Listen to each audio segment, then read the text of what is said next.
I'm Max Hanlon. I'm a theologian who loves art. I'm Tessa Davidson. I'm an artist who loves theology. And this is Our First Word. Theology of Beauty.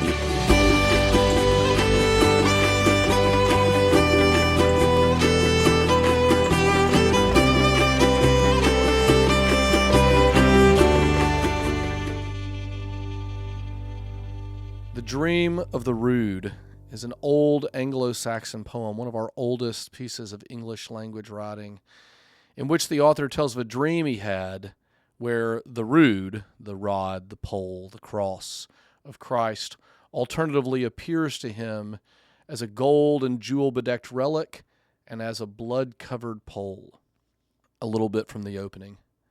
Wondrous that victory beam, and I, stained with sins, with wounds of disgrace, saw glory's tree, honored with trappings, shining with joys, decked with gold.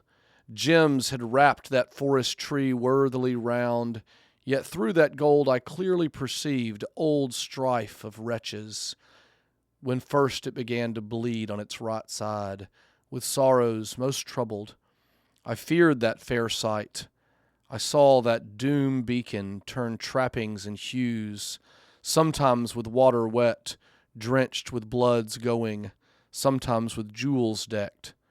But lying there long while I troubled beheld the healer's tree until I heard its fair voice. In the poem, the cross speaks to the author and tells its story of being pulled up from the forest, fashioned into a cross, and then Christ upon it.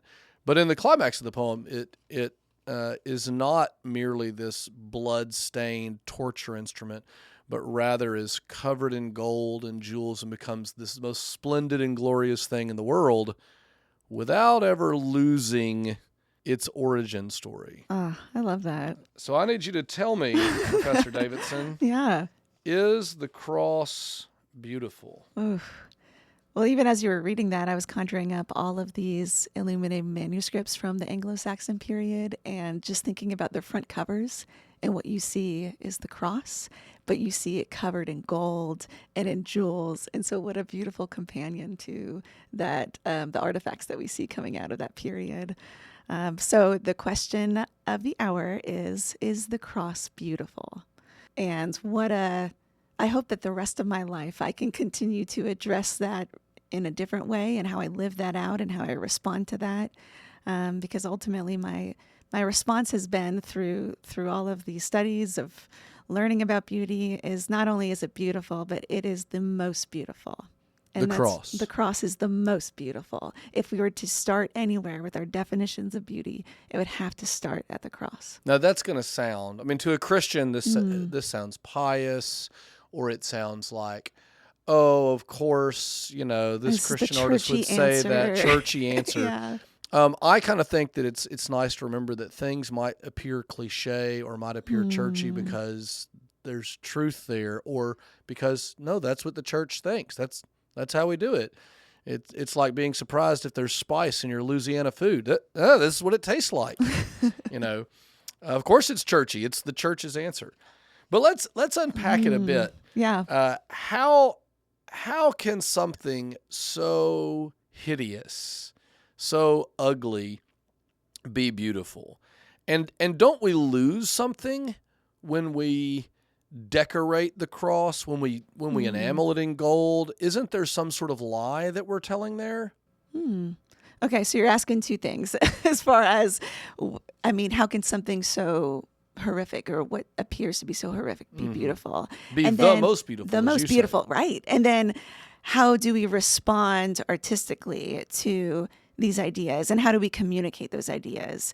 So yeah, you're right. That is two questions. Yeah. I think to get to that first question, I think it is good. I know it's like a churchy answer, but it's such a scandalous answer.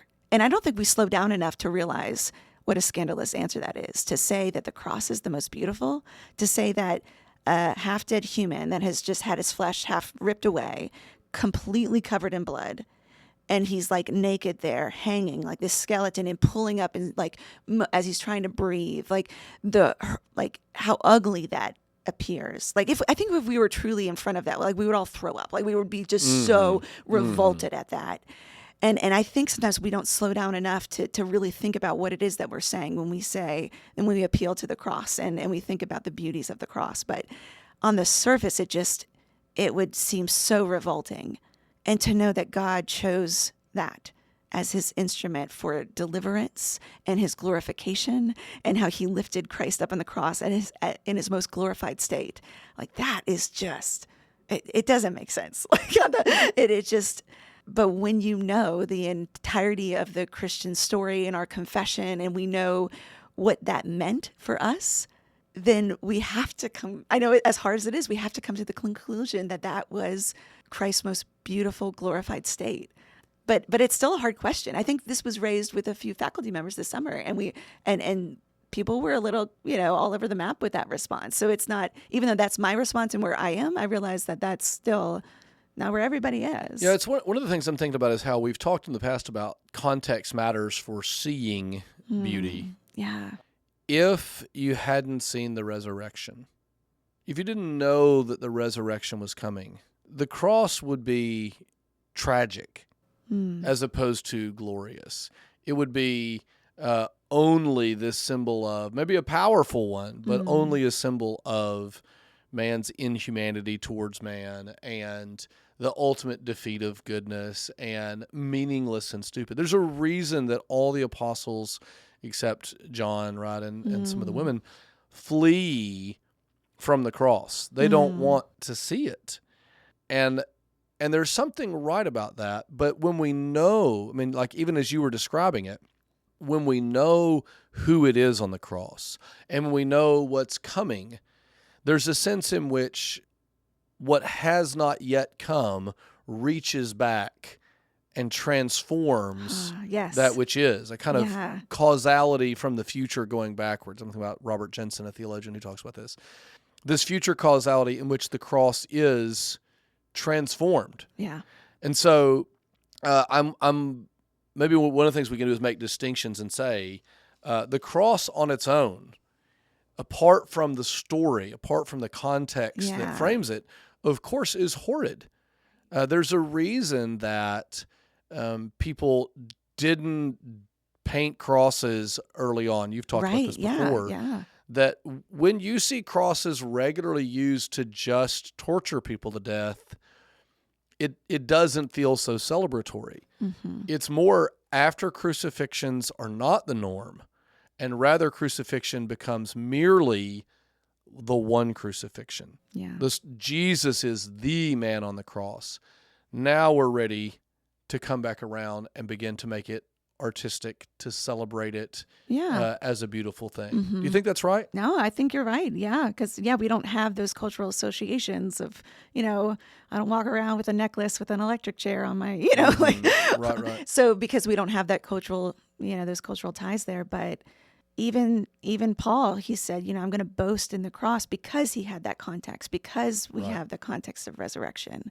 But yeah, I guess that question needs to be answered in a more nuanced way to say, well, the cross in and of itself is horrific, but we can now look back on Sunday morning and see that it is beautiful. Yeah, and even like I think one of the things that we want to say as Christians is there is no such thing as the cross in itself. Like for Christians, we can't abstract the cross from the water story. Right. And so there's like when we say, considered in and of itself, I want to be like, I'm out. I don't know how to do that. It's always Christ up there. Yeah. And I'm fooling myself if I think I can imagine. Yeah. I guess saying the cross like for anybody else or whatever, but for the Son of God to come down and stoop down so far as to identify with the impoverished and those who are wounded and to be afflicted, that is his most glorious moment, because you see the love that's going forth. And so it's not like we have this debasement or this lowering of God and then resurrection, you have the raising up. It is in the cross that you have the raising up. Yeah, and it's interesting how the Gospels tell this story differently. So in Mark's Gospel, the resurrection is hinted at, alluded to. Maybe in the longer ending of Mark, you get a fuller description. But even with that, it's still very short. You're right. The emphasis in Mark is death and suffering and the suffering servant. The only words that Jesus says on the cross in Mark and also in Matthew are, my God, why have you forsaken me? And so Mark's sort of designed to leave his readers hoping, wondering, guessing what's next. This theme through the book is, who is this man Jesus? And the demons give answers, and the Father gives an answer, and Peter gives an answer, and the centurion gives an answer. No one says he's the Son of God until the centurion, it says, saw the way in which he died. When he saw the way in which he died, he said, surely this man must be the Son of God. He saw the beauty of Christ there. Yeah, he could recognize it in his dying. That's a really good point. Then you go over, and the cross is just this bad thing, right? Yeah. But you go to John's gospel, and chapter 12, he's saying, and I, if I be lifted up, will draw all men unto myself. And then John's like, he said that to tell us the way in which he was going to die. Like this being lifted up, this being enthroned, he doesn't say, right? He showed this in the ascension, right, which John is aware of, yeah, or in the giving of the Spirit, which John has that beautiful passage where Jesus breathes on them and gives them the Spirit. Yeah. He says, if I be lifted up, I'll draw them to myself. He said this to show the manner in which he would die. So for John, the cross is not some horrible, terrible thing. There's no, my God, why have you forsaken me? And John, rather it is finished. It's completed. I've done it. Right there. And so I think sometimes we talk about the cross so wrongly in church, and we think about it. We just think about like the negative and the sacrifice, but we don't realize that this is his victory right there in that moment. Yeah. And how he is being lifted up, and that is the most beautiful moment for Christ. And so I think we need to think differently about the cross. Some of our best poetry is getting at this in our hymns and our songs. You know this one, beneath the cross of Jesus, I fain would take my stand. That means I want to take my stand. Yeah. The shadow of a mighty rock within a weary land, a home within the wilderness, a rest upon the way, from the burning of the noontide heat and the burden of the day. The cross here is the place, he says, that's where I want to be. I want to stand at the foot of the cross in its shade. That's my home, that's my rest. Upon the cross of Jesus, mine eye at times can see the very dying form of one who suffered there for me. And from my stricken heart with tears, two wonders I confess, the wonders of thy glorious love and my own worthlessness.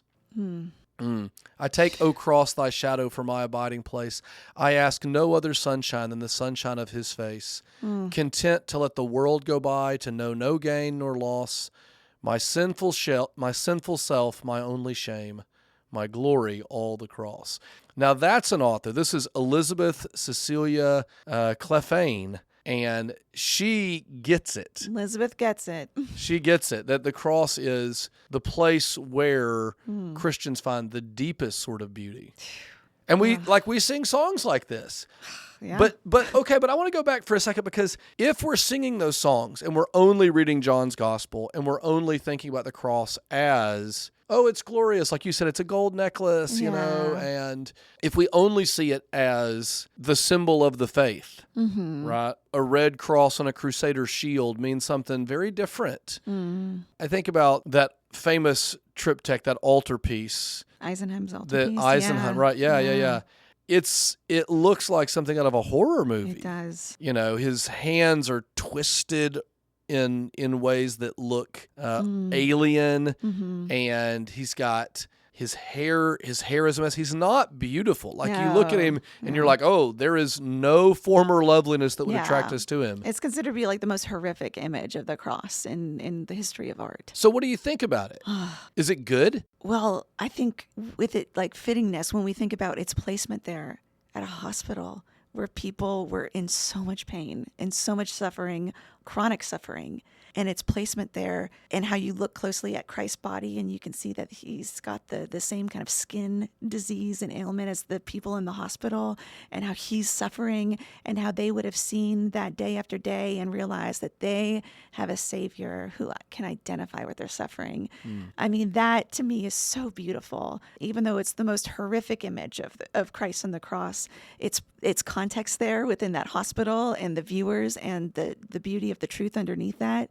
And to know that it wasn't often, but on those feast days, they would then open up the other panels, and you would see then Christ's body restored and resurrected and redeemed, and thinking about what hope that would have given the people there at the hospital. So I think certainly in the context of all of that, I could just, if that was not Jesus, if I was just looking at the human body being treated that way, I would say, yes, this is horrific. But yeah, you're right. We can't separate that from the context of Christ. There's a sense in which if we only talk about the cross as beautiful, then we miss something that is beautiful about it. Like if you don't see the depths and the depravity and the torture and the humanity that's on display there, the weakness, the disgusting stuff, then you haven't really earned the beauty on the other side. Like part of it is we need to see the fullness of his self outpouring in order to see how grand and glorious it is. And I think sometimes what we want is a sort of cheapened version of this. Yeah. We don't want to really see the cross. And there's something pretty powerful about this. Like, think about the fact that we, historically, when we paint Christ on the cross or we draw him on the cross, we very rarely draw him naked. Yeah. Even though we know he was crucified naked. Yeah. But we tend to not do that precisely because the artist is ashamed to present the Lord in that way. And I think there's something right about that. There's something noble and admirable about an artist who says, I can't do it. Yeah. But it's worth noting the cross itself, the actual thing, right? Not our interpretations, not our memories, not our poetic reflections on it, but the thing itself. Christ was not afraid to paint that picture, right? God himself says, well, you might be ashamed for me to be naked before you, stricken, bloody, weakened, lacerated, etc., but I am not too ashamed to do that. And so the actual cross is more beautiful than our artworks that gesture back to it. Right. We are merely ornamenting this, as you said earlier, most fundamental, the actual presentation of beauty itself to the world. And it seems to me that the hard thing is finding that right kind of dialectic or balance between the horror of it and the glory of it. Yeah, because you have both the iconoclasm, the breaking of the image, as well as the, of it being the restoring of the image of humanity as well at the same time, simultaneously. But you gotta keep both in mind as you're thinking about the cross. Yeah. So if there's a sense in which we want to talk about like Christ's self-outpouring, his kenosis, for the Greek, right, his emptying of himself, lowering of himself, if we just want Mark's gospel, like here's something people really, I think, in our day and age really identify with. It's a powerful message. People want to emphasize it. Christ stands in solidarity with us. We emphasize the full humanity of Christ. Christ was a man like us. He had dirty feet and he smelled, and when you stabbed his hands, blood came out, and he knows what it is to suffer. Yeah. Like you were saying this earlier, he can identify with us, and that's this vital, important part of it. But if that's all we have, like if all he can do is identify with us, if he is only a co-sufferer with us, then I think that we lose the comfort. We've got to also turn to, but something grand happens here. Yeah. Right. Yeah, he is the God of beauty, but he also is the God of suffering, and holding both of those things. And that beauty can be manifest in suffering, even though it's not identical with it. Yeah. I think in the poem that we opened with, The Dream of the Rood, where the cross talks about being ripped up and blood covered and such, it ends, like I said, it becomes the cross is covered in gold and jewels, and the poet ends by saying, now has the time come when they will honor me far and wide. Men over earth and all this great creation will pray for themselves to this beacon. On me God's Son suffered a while. Therefore I, glorious now, rise under heaven, and I may heal any of those who will reverence me. I love that. I love that poem as a whole, but my favorite line as it is in the poem is, therefore I glorious now. This is what the cross is now. It has been transformed. And so, like, while we don't see the cross itself in the visions of Revelation, when we see Christ, they say, my favorites in Revelation, the voice says, behold, the Lion of the tribe of Judah, right? Here he comes in all his power and glory. He's worthy to open the seals. Behold, the Lion of the tribe of Judah. And John says, and behold, I saw a lamb standing as if slain. And Christ wears this crucifixion, this suffering, this cross as a robe of glory. When he meets Thomas, right? When he meets Thomas and Thomas comes and says, I won't believe unless I touch. You ever notice this? He's in his resurrected body, but he still has the holes in it. He says, go ahead, Thomas, you can put your finger in there. It doesn't hurt me anymore. Right? That's I'm not afraid of, like, think if you had a wound like that and someone says, I want to put my finger in that. Right. That's and Jesus is not afraid. I don't think it's like, I've got more suffering to do. It is finished. Go ahead, Thomas. I'm not worried anymore. There's another poem I like. I keep doing poems today, but another poem I like in which Christ comes to heaven and it's described. It says he had 5 stars he had not had before. And these are, the wounds of Christ, his feet, his side, both hands and his head. The wounds have become the jewels that bedeck his royal, apparel and such. And there's something like, if you don't get to that, you haven't really seen the cross either. Yeah. The Christian has eyes to see something that's happening there. And if you only see it as the Christian's, jewelry and glory, and you only see it as gold bedecked, you miss the raw humanity of it. But if you only see this humanity without the glory that comes, you're not really seeing the cross either. Right. And speaking of poetry, I'm reminded of the 13th century poet Rumi, who said, the wound is the place where the light shines through. And I think about how it is through the suffering and the wounds of the cross that the light of God is revealed to us, and we can see it most brightly. It shines most brightly in that moment. And I think about my own life and the sufferings that I've encountered and the sufferings of the people around me. And a lot of times in the moment there, we feel like we've got these wounds that puncture our identity and it doesn't make sense. But then sometimes later in life, we can look back and see actually how God worked through those things and beautiful things came about. But especially on this side of eternity, those wounds or those holes can often be the place where the divine is able to enter, And I feel like the Christian story is the only story that makes sense of the suffering, or at least identifies with the suffering. It redeems it, right? Yeah, so in other faiths, it's we're going to escape it. It's pervasive and it's real. We take it seriously. Yeah. And our goal is to cease existing to escape it. Yeah. But for us, it's not some meditation that moves us from the world.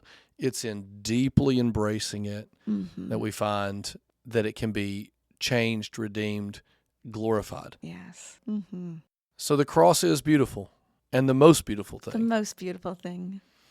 So if we're saying that you got to have both to see the cross, both the suffering and the horror of it, and also the grandeur and the glory of it, what responsibilities then does the artist have in presenting the cross? Whether it's a preacher giving a sermon, or a sculptor, or a goldsmith, or a painter, like, what is the responsibility of us as people who are presenting the cross to a viewing public, so to speak? Yeah. I mean, I would kind of answer in 2 ways. One, specifically about the cross, and then I think just in general, a Christian's response to how they're presenting, their worldview, and Christian artists and how they interact with a world of sin. And so for the cross, I mean, I think it's unfortunate that we have commercialized the cross to where sometimes people have not appreciated the gravity of the suffering and what that meant for the God of the universe to be incarnate and to be hanging there on a cross. And so when we just have it as like a decoration, with an American flag on and all these cutesy things, like, that we put up in our houses, I just feel like we've missed something there. And we don't, identify with the scandal of the cross. And so I think our presentations of the cross does need to, in some way, reflect the seriousness of what God was willing to do. I don't think you necessarily always have to be having these bloody, like horrific kind of renderings, but I think any commercialization or passing over too quickly of the suffering The kitschy approach. Yeah, the kitschy approach I think is unfortunate. That would be my initial reaction to that question, as far as just some of the things that I've seen put on sale and decorating homes. Is just, I wonder if there's enough of a reverence to. Yeah, what took I place. worry when the cross becomes simply one more piece of, one more pattern. Like I love a houndstooth and I love a herringbone and I like leaf patterns, but I worry when the cross is just one more thing like that. On the other hand, I do like it when Christians are just like, they want it ubiquitous. They just stick it in everything, and there's something there that I think, well, that's kind of right. Like over in we've talked about this before, over in the business building on Harding's campus, they have the stock ticker that runs, all day long. But interspersed within the stock ticker, they have Bible verses about money. Oh. and the first time I saw that, I was like, what in the world? Why would we sully the word of God by putting it in the middle of a stock ticker, and this image of greed? But I sat with it a while. I was waiting for someone. I sat and looked at it, and most of the verses were about prudential use of money or the dangers of greed. And I thought, oh, wait, these Christians thinking about finance and investing want even something as, just businessy and workaday related as the stock ticker to have constant reminders. And so this is to me, one of the grandeurs of the cross is it's so big and so great that it can overcome even our imperfect, kitschy displays of it. Yep. God is going to empty himself and be like, Yes. oh, if I can come in a man from Nazareth, I can come I in can some handle kitsch. your American kitsch. Yeah. Yeah. But that's still different. Like what God can do is different than what's the best way Right. for What's the appropriate response to this? for us as artists, creative people. Yeah. And I mean that both in terms of like, you're sculpting something or I'm giving a lesson or we're just using language. We're just talking to each other, creating language about this. Because we're also testifying to a world that doesn't know Christ. When I went into grad school, one of the critiques that they had of my work when I put it up is they said, your work's just too beautiful. All you Christians, you just like to gloss over the hard things and you don't always identify with how life really is. And this is in a culture of, most homes in America having Thomas Kincaid up, which Thomas Kincaid himself said, I want to create a world before the fall. I don't want to have paintings that have and identify with any of the suffering or any of the sin or any of the hard places. And that has been the critique of a lot of Christian art over the last couple of decades, is that Christians are not willing to be honest about the suffering that exists in the world through their art. And so I remember It's when Pollyanna. and I remember when I heard this, just feeling like this gut punch. I was just like, well, that's not my intention, and I'm not trying to gloss over things, but realized that I've been formed in different ways and just really trying to come to terms with that. And I remember for my next project that I did, I wasn't trying to be snarky or cheeky, but I was trying to wrestle with what does it mean for something to be beautiful, and how can I also address, bring beauty out of ugliness, because I felt like that's what Christ does. And so for my project, I decided to think of some of the most things that bring about the most disgust, like an automatic disgust reaction. And I also try to think about one of the most painful moments in my life. And I thought back to when I was in 10th grade. I had gone to 4 different schools that year. I was in a school of a bunch of druggies, and I was alone, had no friends. I was 16 and just so confused. And I ended up eating my lunch in the bathroom stalls because I was just so alone, and I didn't want to be I didn't have anybody to go to. Oh. And I just, sorry, I didn't mean to drop all of this on you. Traumatized over here. I remember thinking back to how painful those times were. But then also how I met God in those stalls, and how God, I prayed and I just ended up connecting with God in a very special way. And so for this project, I decided to go into public bathroom stalls. And I know that like when you think about public bathroom stalls, it's disgusting. And so what I did is I tried to find beauty in these public bathroom stalls by like finding little moments in those stalls. And so I literally took my oil paints, I got my easel, and I set up in these different bathroom stalls. And I filmed myself doing this. And I painted these little 8x8 paintings of different portions of these different stalls. And I tried to have a good composition. I tried to have a good like arrangement of values. I tried to make these as most like in the most beautiful way that I could. And then I came back and it was called 30 bathrooms. And I wanted it 30 to rhyme with dirty. And so I came back that next residence and I put on display my 30 bathrooms, and I had video footage of me there painting in the stalls, and I even like filmed myself washing my hands just as almost like this baptism ritual or something, like the cleansing. And it made such an impact on that community. They all of a sudden, they were listening, they were watching, they were so drawn in. They were like looking over at these bathroom stalls, like which one do we like the most? But it caught their attention, and they realized like, okay, she's not afraid to speak of this, and it allowed me the space to then talk about the incarnation. I said, this is inspired by my faith because this is what Christ does. He goes into those areas that we find disgusting, and he brings about beauty, and he is not afraid to enter those places. And that's why it was important for me to be there in the stalls and doing it. But like thinking about that project, it to me it's hard for me to even talk about in a Christian context because nobody even gets that project. It's just like, why would you do bathroom stalls? Like, what has happened to you? And I remember when I was the Christians in the Visual Arts, the SIVA, the big organization for Christians, they had a traveling exhibit called The Beautiful, and they were soliciting artists to submit. And so I had actually made a work just for this piece, or just for the exhibit, and I submitted that, and I submitted another thing, and then I had one more entry, and I said, I'll go ahead and submit the 30 bathrooms, but they're probably not, like, they won't get it. And actually, it was like 2,000 submissions. They only picked 40, and they picked the 30 bathrooms. And so this project actually ended up going on like a 4-year worldwide tour, being on display in all of these galleries. And I had people reaching out to me and contacting me. And when I went to one of the Christians in the Visual Arts, their meetings and really their conference, everybody came up to me. They're like, "You're the bathroom girl."